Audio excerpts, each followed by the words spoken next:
नमस्कार, मैं हूं बादल। आज एक पेडस्टल फैन एराइज का है जो मेरे पास आया हुआ है। ये पूरी तरह से डेड है। इसमें एसी का प्लग लगाने के बाद जब आप स्विच को प्रेस करेंगे तब भी ये कोई रिस्पॉन्ड नहीं कर रहा है, बिल्कुल डेड है।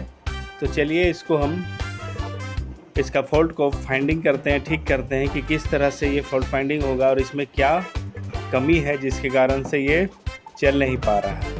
चलिए इसको ओपन करते हैं। तो आप देख सकते हैं कि इसमें जो पीछे में स्टैंड में नट लगा हुआ है उसको हम खोल लेते हैं। इसको लेफ्ट टर्न करके खोलेंगे तो ये स्टैंड से अलग हो जाएगा ताकि काम करने में हमें सुविधा मिले, और स्टैंड में अगर काम करेंगे तो आपको परेशानी होगी। तो देखिए इस तरह से ये अलग हो गया स्टैंड, और इसका जो मेन जो पार्ट्स है पंखा का वो अलग हो चुका है।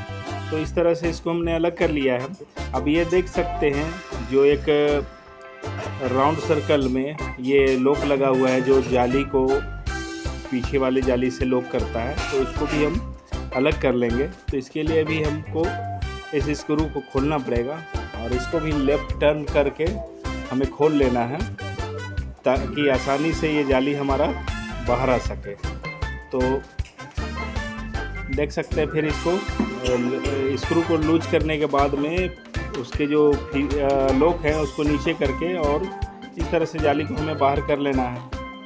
अब दूसरा स्टेप हमारा है कि इसके जो कैप है, जो ब्लेड के ऊपर कैप है, उसको राइट टर्न करके खोल लेना है तो यह हमारा निकल जाएगा। देखिए इस तरह का रहता है, इसमें घाट बने हुए रहते हैं। अब ये जो डेना है इसको ऊपर की तरफ आप खींच लें तो आराम से निकल आएगा।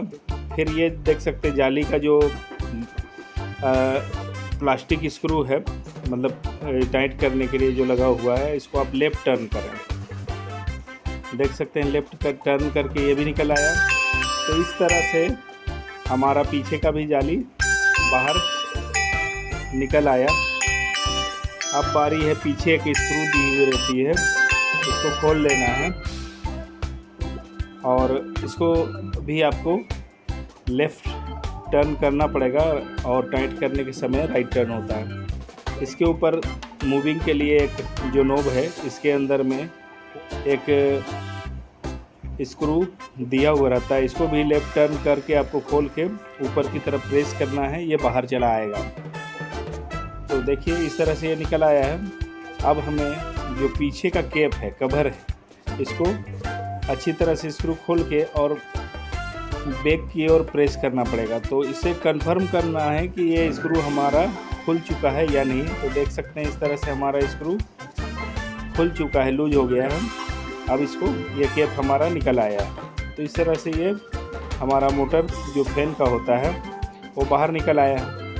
अब इसका जो फ्रंट कैप है अभी हम उसे भी निकाल लेंगे और जो भी थोड़ा कचरा है इसको साफ़ कर लेंगे।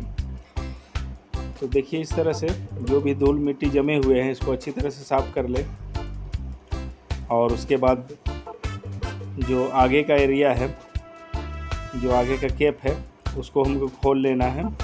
उसमें भी 4 स्क्रू लगे हुए रहते हैं और एक पीछे का जो गियर बॉक्स लगा हुआ है उसमें भी स्क्रू लगा हुआ है, उसको भी हमें खोल लेना है। इस तरह से हमारा धीरे धीरे ये पूरा सेट बाहर निकल आएगा।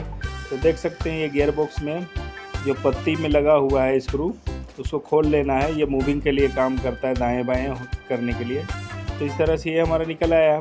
अब इसका पत्ती को ऊपर करके इसको भी आप लोग से हटा दें। आप देख सकते हैं मोटर में एक नीचे की तरफ स्टैंड के लिए लगा हुआ रहता है, एक रोड निकला हुआ रहता है जो कि बॉडी में लॉक होता है। तो इस तरह के एक कैप लगा हुआ रबड़ का, इसको हम हटा लेंगे ताकि इसके नीचे जो स्क्रू है हमें दिख सके, और ये स्क्रू को हम लेफ्ट टर्न करके लूज कर लेंगे ताकि ये जो मोटर है हमारा ये बाहर आ जाए। देखिए इस तरह से बाहर आ गया। ये रोड देख सकते हैं, इसी पे इसमें एक गड्ढा बना हुआ रहता है जो स्क्रू इसे फंसा के रखता है। तो इस तरह से हमारा निकल गया बाहर। अब इसके आगे की प्रोसेस में हम करते हैं। देख सकते हैं इस तरह फ्रंट कवर जो है इसमें 4 स्क्रू होते हैं, इसको भी हमें लूज कर लेना है ताकि पूरी तरह से मोटर बाहर आ जाए और हमें काम करने में आसानी हो। और इसमें जो कमी है उसको हम समझने की कोशिश करेंगे कि क्यों ये पूरी तरह डेड है, और डेड होने के कारण को भी देखेंगे कि क्यों डेड हुआ। तो चलिए 4 स्क्रू खोलने के बाद ये हमारा ऊपर का कवर भी बाहर निकल गया, और ये आप देख सकते हैं मोटर पूरी तरह से अलग हो चुका है। अब इसमें हमें काम करने में काफ़ी सुविधा होगी, क्योंकि सारे कवर हमने निकाल लिए हैं। तो फिर जितने भी धूल डस्ट लगे हुए हैं, मिट्टी लगी हुई है, सबको अच्छा तरह से आप झाड़ते जाएं, या फिर बाद में भी आप झाड़ के इसको लगा सकते हैं। तो आपको जैसा सुविधा आप उस तरह से कर सकते हैं। और जितने भी स्क्रू हैं सबको बारी बारी से अच्छी तरह से रखते जाइए, ताकि दोबारा आप जब फिट करेंगे तो परेशानी ना हो। तो चलिए इसके आगे थोड़ा सफाई कर लेते हैं। और सफाई करने के बाद इसमें जो 4 स्क्रू दिए हुए हैं तो उसको खोल लेंगे। उससे पहले ये वायर का एक लॉक लगा हुआ है, प्लास्टिक का लॉक है, जो कि गियर बॉक्स के जरिए बॉडी में टाइट है। तो उसको खोल लेंगे ताकि ये तार हमारा थोड़ा सा लूज हो जाए तो काम करने में आसानी हो। अब बारी आती है जो चेचिस में 4 नट बोल्ट लगे हुए हैं, उसको हम खोलेंगे ताकि पूरा मोटर ओपन हो जाए और जो अंदर में हमारा कोयल है वो बाहर आ जाए। तो चलिए एक तो हमने खोल लिया है, और ये जो गियर बॉक्स है इसको भी अलग कर लिया है। अब बारी है अंदर के जो कोयल जिसमें हमारा स्टेटर टाइट होता है, तो उसके चारों नट बोल्ट को हम अलग कर लेते हैं ताकि ये आसानी से निकल आए। तो चलिए स्पीड थोड़ा हम बढ़ा लेते हैं। तो चलिए हमारा स्पीड बढ़ चुका है और इस ज़्यादा स्पीड बढ़ा के इसको हम खोल लेते हैं। आप देख सकते हैं इस तरह से हमारा ये बाहर आ गया। ये हमारा आप देख सकते हैं पीछे का जो टप है वो बाहर आ गया है, और इससे पहले हमने फ्रंट टप को बाहर किया था जिसमें हमारा शाफ्ट लगा हुआ है। तो आप देख सकते हैं ये लॉक लगा हुआ है, बूस्ट को लॉक किया हुआ है। इसको हम पेचकस की सहायता से ठोक के बाहर कर लेते हैं। तो थोड़ा आपका स्क्रीन में हिलता हुआ दिखाई देगा, तो क्योंकि टेबल में ही स्टैंड रखा हुआ है और खुद से ही रिकॉर्डिंग कर रहा हूँ, इसलिए ये आपको हिल रहा। तो देख सकते हैं ये आप जो रुई देख रहे हैं जिसको नमदा बोलते हैं, जो कि मोबिल को ग्रिप करके रखता है, ये पूरी तरह से गल चुका है। तो इसमें हम नया नमदा लगाएंगे और बूस्ट नया लगाएंगे, क्योंकि मोबिल नहीं होने के कारण और नमदा गल जाने के कारण ये ओवर हीट होके कोयल कट गया है। तो इस सबसे पहले फ्रंट टप और बैक टप दोनों में हम नमदा लगाएंगे। तो फ्रंट टप में शाफ्ट में एक रड लगा हुआ रहता है, तो उस लॉक को हमको बाहर कर लेना है ताकि ये शाफ्ट बाहर आ जाए। जब तक आप इस लॉक को बाहर नहीं करेंगे, देखिए इस तरह से एक लॉक रहता है, इस लॉक के बिना ये सब शाफ्ट बाहर नहीं आएगा। और जो गोल से नमदा होती है, मैं उसका इमेज आपको आगे चल के डाल दूंगा। तो आप देख सकते हैं इस तरह से शाफ्ट में जो भी धूल कण या फिर गंदगी जमी हुई है इसको साफ़ कर ले ताकि ये आराम से बाहर आ जाए, वरना ये बाहर निकलेगी नहीं। तो इस तरह से आप अच्छी तरह से सफाई कर लें ताकि ये आराम से बाहर आ सके। तो इस तरह से सफाई करके, अच्छी तरह से सफाई करके और शाफ्ट को धीरे से आप पीछे निकालिए, आराम से निकल आएगा। तो देख सकते हैं ये आराम से हमारा शाफ्ट जो है बाहर निकल आया। देख सकते हैं अंदर भी आराम से जा रहा। तो जब तक सफाई नहीं करेंगे वो बाहर आएगा नहीं। तो देख सकते हैं यह हमारा स्टेटर है किस तरह से रहता है। तो पीछे में भी इसका शाफ्ट सही है और आगे में भी सही है इस स्टेटर का। तो चलिए अब इसके जो फ्रंट वाले टप हैं, जो कि चेसिस बोल सकते हैं फ्रंट वाला, तो उसका भी हम बूस्ट को बाहर कर लेते हैं। ये देखिए 3 लॉक लगा हुआ रहता है, तो पेचकस की सहायता से इस तरह आप ठोकेंगे तो बाहर निकल आएगा। तो ये दोनों बूस्ट को हमें चेंज करना है और दोनों नमदा चेंज करके फिर से इसको हम पैक करने वाले हैं। तो देखिए इस तरह से हमारा जो लॉक है, जिसको बुश को अपनी जगह पे फिक्स रखता है, तो देखिए ये नमदा भी हमारा गल चुका है और बैक वाले का भी गला हुआ था। तो इस तरह से ये पूरा गल गया है, जो कि मोबिल को ग्रिप नहीं कर पाने के कारण में ये कोयल हमारा कट गया था, जिसके कारण से हमारा जो मोटर है, फैन है, वो चल नहीं पा रहा था। तो पहले इसकी हम सफाई कर लेते हैं, और सफाई करने के बाद इसमें हम 2 बूस और 2 नमदा, देखिए ये वाइट जो दिख रहा है ये नमदा है, देख सकते हैं ये जो मेरे हाथ पे ये नमदा हो गया। तो ये दोनों नमदा को और ये दोनों बूस चेचिस में, और बूस के बाद जो इसका लॉक है, बूस के ऊपर में इसका लॉक ब्लैक कलर का आपको दिख रहा होगा, इसको रख देना है। और इसके ऊपर में फिर आपको लगाना है नमदा। तो देखिए इस तरह से बीच में होल रहता है नमदा का, तो बीच जो बूस का होल है उससे मिला के लगाइए। और उसके ऊपर में ये जो कवर आप देख सकते हैं, जो लॉक को ग्रिप करके रखता है, तो लॉक को अपना सही जो डायरेक्शन में रखता है, तो इसमें जो आप देख सकते हैं ये कवर को लगा लेना है। और ये चेचिस में 3 कट बने हुए रहते हैं, जो कि इस पत्ती को लॉक करता है, जो कि ये बूस का जो लॉक है उसके ऊपर जो कवर है उसको लॉक करने के लिए 3 पत्ती होती है, जो कि चेचिस से ही निकली हुई रहती है। इसे हमें मोड़ देना है ताकि इसको फंसाकर अच्छी तरह से रखें, ताकि हिलडोल ना हो जब मोटर चले, तो बूस अपनी जगह में बना हुआ रहेगा। तो इस तरह से बहुत ही आसानी से आप बूस को चेंज कर सकते हैं, एकदम आराम से हो जाएगा, कोई परेशानी की बात इसमें नहीं होती है। इस तरह से देख सकते हैं कितनी जल्दी ये हमारा बदल चुका है। अब ये हमारा फ्रंट का आप देख सकते हैं, चेचिस या टप, जो भी इसको आप जिस नाम से भी आप जानते हो वो आप कह सकते हैं। तो सबसे पहले बूस हमने लगा लिया, और लॉक का साइड को भी देख लेना है, जिस तरह से ऊपर उठा हुआ है उस साइड को हम ऊपर रखना है और बैक साइड को नीचे रखना है। तो इस तरह से हमारा हो गया लॉक, बूस लगाया, फिर लॉक लगाया, उसके ऊपर में नमदा और उसके ऊपर में ये कवर। तो इस तरह से ये हमारा जो प्रोसेस है होता है।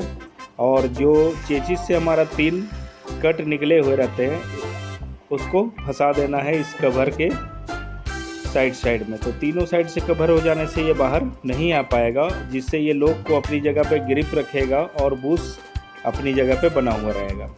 तो इस तरह से देख सकते हैं बिल्कुल ही आसानी से आप बूस बदल सकते हैं, नमदा बदल सकते हैं, आपको कोई परेशानी इसमें नहीं आने वाली है। तो ये बैक हमारा है और एक फ्रंट इसका जो चेचिस है मोटर का, जिसमें हमारा स्टेटर लगेगा। तो सभी पार्ट्स मिल के हमारा ये मोटर कहलाता है। तो हमें इसमें मोबिल लगा लेना है जो नमदा है उसमें, ताकि स्मूथली हमारा शाफ्ट घूमे, और जब मोबिल रहेगा तो शाफ्ट घिसेगा नहीं, बूस भी नहीं घिसेगा और गर्म होने से बचा हुआ रहेगा। तो इस तरह से अच्छी तरह से हमें मोबिल लगा लेना है दोनों नमदा के ऊपर में, ताकि ये भींगा हुआ रहेगा तो हमारा जो बूस है वो स्मूथली चलेगा, वो भी भींगा हुआ रहेगा और शाफ्ट भी भींगा हुआ रहेगा। तो इस तरह से एकदम इजीली प्रोसेस में हमारा काम करेगा, किसी भी तरह से इसमें रनिंग में प्रॉब्लम नहीं होगी। तो इस तरह से आपने देख लिया कि किस तरह से हमने आगे और पीछे दोनों में हमने मोबिल डाल लिया है।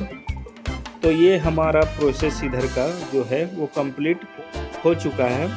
अब बारी है हमारा नेक्स्ट प्रोसेस की, जिसे हमें कोयल में करना है। देख सकते हैं ये स्मूथली घूम रहा है, आपको हाथ किससे घुमा के देख लेना है लेफ़्ट राइट करके कि ये स्मूथ है या फिर हार्ड जा रहा है।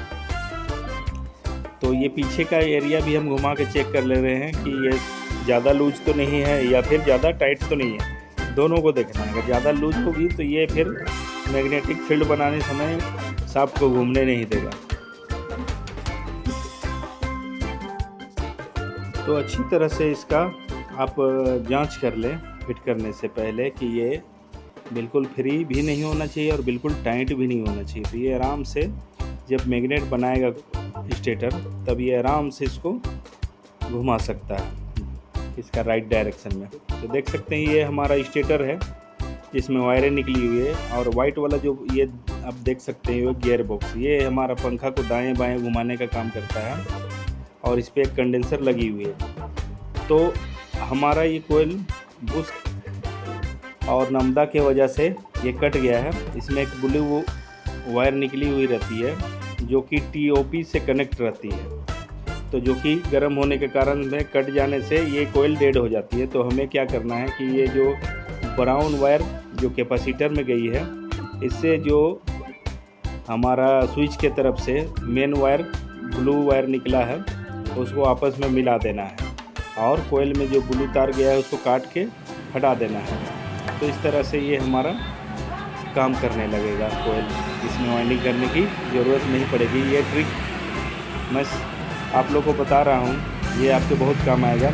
ये ट्रिक आपको कोई भी नहीं बताएगा जो मैं आपको बतला रहा हूँ आज। तो इस तरह से आप कोयल का खर्च से बच सकते हैं और आपको इसके ज़रिए अच्छी आमदनी हो सकती है।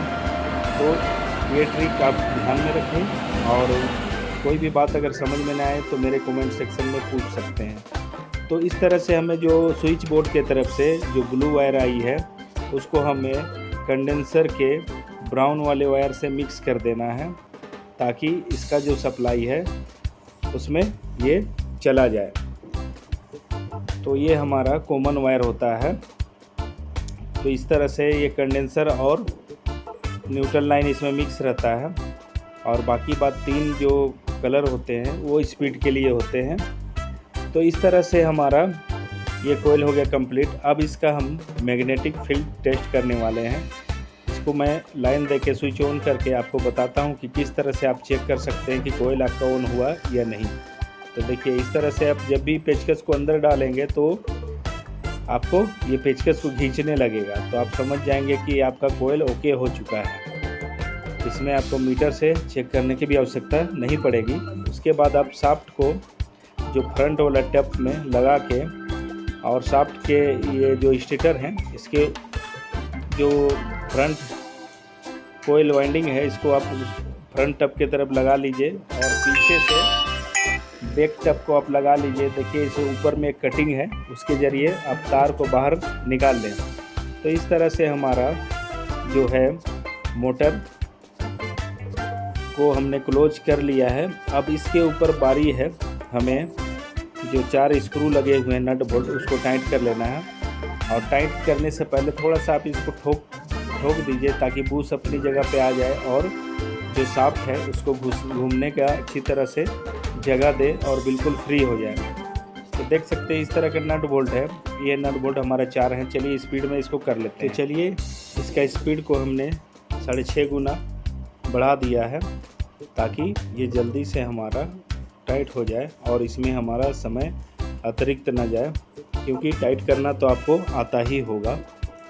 तो इस तरह से इसके बाद में इसका जो गियर बॉक्स है, गियर बॉक्स को हम जो ऊपर के हिस्सा में है जिसे नोब लगा हुआ रहता है उसको ऊपर रखेंगे, और जिसमें पत्ती लगता है नीचे से हमारा बॉडी से, जो कि दाएं बाएं करने में मूविंग में काम देता है, उसको नीचे रखेंगे। तो इस तरह से इसमें भी 3 स्क्रू लगे हुए हैं। 2 स्क्रू तो नॉर्मल होते हैं, एक स्क्रू लंबा होता है जो कि निकला हुआ वायर को एक प्लास्टिक कवर के ज़रिए टाइट करना पड़ता है। देख सकते हैं ये कवर है ताकि ये तार अपनी जगह पे सही स्थिति में रहे, ताकि इधर उधर ना फंसे घूमने के समय में। तो इसलिए लॉक दिया जाता है। तो इसमें थोड़ा लंबा स्क्रू होता है क्योंकि ये लॉक भी अपना जगह लेगा और गियर बॉक्स भी, तो इसलिए इसमें लंबा दिया जाता है स्क्रू।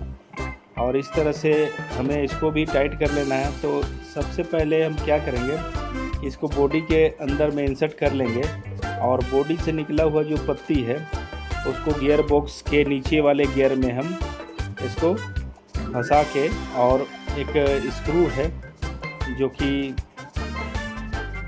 वाशर के टाइप से होती है, ऊपर में इसका माथा जो काफ़ी फैला हुआ रहता है ताकि ये पत्ती बाहर ना आ सके। तो इसको हम अच्छी तरह से टाइट कर लेंगे ताकि ये गियर के साथ में फिक्स हो जाए। जब गियर घूमेगी तो ये पत्ती भी साथ में इसके घूमेगा ताकि हमारा पंखा मूविंग हो सके। तो इसको राइट टर्न करके टाइट कर लेना है। तो ये हमारा देख सकते हैं टाइट हो गया। अब ये कवर को हटा लेते हैं रबड़ का, और ये जो स्क्रू है इसको हमको टाइट कर देना है ताकि इसका जो मोटर का रड जो नीचे की तरफ निकला हुआ रहता है वो बॉडी से अच्छी तरह फंसा हुआ रहे और बाहर ना निकल सके। तो इस तरह से हमारा टाइट करने के बाद हमें दायां बायां करके भी देख लेना है कि कहीं जाम तो नहीं हो गया। तो इसका भी आप ध्यान रखें, नहीं तो मूविंग करेंगे तो घूमेगा नहीं। उसके बाद मोटर के जो फ्रंट वाले हिस्से में है, जो फ्रंट कवर है हमारा प्लास्टिक का, इसमें 4 स्क्रू लगे हुए हैं। चारों को अच्छी तरह से टाइट कर लेना है। इसको भी मैं स्पीड बढ़ा दे रहा हूँ। तो चलिए इसको स्पीड में हम अच्छी तरह से टाइट कर लेते हैं ताकि हमारा समय बच सके और आपका भी समय बच सके। तो इसको स्पीड करना तो ज़रूरी था क्योंकि आप किसी तरह से वीडियो लंबी ना लगे और जल्दी से जल्दी आपको समझ में भी आ जाए। तो इस तरह से देखिए ये हमारा पीछे का टब और कवर ये हमारा टाइट हो चुका है। अब बारी है हमारा जो शाफ्ट है। शाफ्ट में जो हम एक लॉक लगा हुआ रहता है जो कि ब्लेड होता है पंखे का, उसको ये ग्रिप करके रखता है ताकि ये फंसा के उसको अच्छी तरह से घुमा सके। तो इसको हमें जिस तरह से लगा हुआ था, इसमें एक होल है शाफ्ट में लगा हुआ, तो उसी होल पे इसमें घुसा के ठोक देना है, बराबर कर देना है, दोनों तरफ से बराबर इक्वलिटी बना हुआ रहे। तो इस तरह से हमारा देख सकते हैं कंप्लीट हो चुका है। अब हमें पीछे में जो मूविंग के लिए जो नॉब होती है उसको टाइट कर देना है गियर बॉक्स के ऊपरी वाले हिस्से में। तो इस तरह से ये हमारा ये भी टाइट हो गया। अब बैक वाली जो जाली होती है उसको हमें गांठ में मिला के, और ऊपर में जो प्लास्टिक का कैप होता है जिसमें गांठ बना हुआ है, इसको राइट टर्न करके टाइट कर देना है। तो इस तरह से ये हमारा जाम हो गया। अब बारी आती है इसके ब्लेड की। तो ब्लेड को हमने वॉश कर लिया है, साफ़ सुथरा कर लिया है। अब नीचे में जो कट लगे हुए हैं तो शाफ्ट में जो हमने लॉक लगाया है उससे मिला के हमें नीचे डाल देना है, और ऊपर वाले जो कवर है ब्लेड के ऊपर उसको हमें लेफ्ट टर्न करके टाइट कर देना है। तो इस तरह से हमारा ये कंप्लीट हो चुका है। बस एक ऊपर की जाली जो है वो बची हुई है, तो उससे पहले हम इसको चेक करेंगे। तो चलिए लाइन में देखते हैं कि इसमें हमारा जो परिश्रम था, मेहनत था, वो रंग लाया है या नहीं। तो आप देख सकते हैं ये पंखा हमारा मूविंग होने लगा है, घूमने लगा है। तो इस तरह के प्रॉब्लम में आप आसानी से आप इस चीज़ को सॉल्व कर सकते हैं, सॉल्यूशन कर सकते हैं। और अगर किसी तरह का फिर भी आपको समझ में नहीं आया तो आप मेरे से पूछें, मैं इसका आंसर आपको दूंगा कमेंट सेक्शन में, आप ज़रूर पूछ सकते हैं। और मेरे चैनल को लाइक, सब्सक्राइब और शेयर ज़रूर करें। तो देखिए अब ये जो रिबन है हमारा लॉक रिबन, जो बाहर का लॉक है जो स्क्रू के सहारे टाइट होता है, इसको हमें पहले फंसा लेना है राउंड सर्कल में, और इसके जो फ्रंट वाले जो जाली है उसको हमें धीरे धीरे करके बढ़िया तरीक़ा से लगा लेना है। और एक बात का आप ध्यान रखिएगा कि लोगो हमेशा सीधा होना चाहिए, उल्टा पलटा मत लगाइएगा, क्योंकि उल्टा लगाइएगा तब भी चल जाएगा लेकिन अच्छा नहीं दिखेगा। तो इसलिए लोगों को हमेशा सीधा रखें, सही डायरेक्शन में रखें। तो ये आपका लुकिंग में जैसा ओरिजिनल में था उसी तरह से नज़र आएगा। तो इस तरह से अगर जाने में दिक्कत कर रहा हो तो आप जो लॉक में लगा हुआ स्क्रू को लूज कर सकते हैं, और अगर चला गया तो आराम से इसको आप टाइट कर दीजिए, अपनी जगह में फिक्स हो जाएगा। उसके बाद देखिए मैं फिर से इसको चला के आपको दिखला रहा हूँ कि ये किस तरह से चलता है। हमारा मिशन जो था सक्सेसफुल हो गया और हमारा मेहनत रंग लाया है। तो आप आसानी से इस तरह से, तो आप देख सकते हैं कि इस तरह से हमारा ये फैन घूमने लगा है और बहुत ही अच्छा इसका रिजल्ट आया है। आज के लिए इतना ही, धन्यवाद।